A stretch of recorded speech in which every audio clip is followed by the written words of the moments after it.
অবশ্যই 11 দলীয় জোটকে বিজয়ী করতে হবে। 12 তারিখ 2টি ভোট দিতে হবে। একটি ভোট হচ্ছে হাতে নিতে হবে। রাজি আছেন আপনারা? হা মানে আজাদি, না মানে গুলামি, হা মানে আজাদি, না মানে গুলামি, আজাদি না গুলামি, আজাদি না গুলামি। দ্বিতীয় ভোট দিতে হবে দাঁড়িপাল্লায়।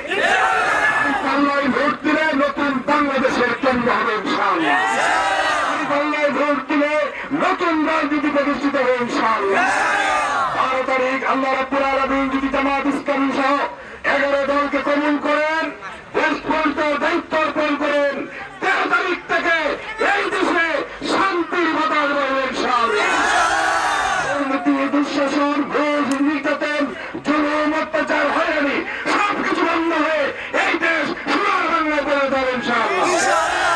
সোনার বাংলা গড়ার লক্ষ্যে আপনাদের আহ্বান জানিয়ে 12 তারিখে দাঁড়িপাল্লায় ভোট দেওয়ার আহ্বান জানিয়ে আপনাদের সকলকে ধন্যবাদ জানিয়ে আমি আমার সংক্ষিপ্ত বক্তব্য শেষ করছি।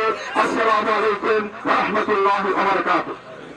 এই পর্যায়ে সমাপনী বক্তব্য রাখছেন বাংলাদেশ জামাত ইসলামী এলাম বড়কান্দি ইউনিয়ন শাখার সংগ্রামী আমির সাবেক ছাত্র নেতা বিশিষ্ট শিক্ষাবিদ জনাব আলিমুদ্দিন। এই উপস্থিতি আদায় হয়ে গেছে, আমি বক্তব্য দেব না।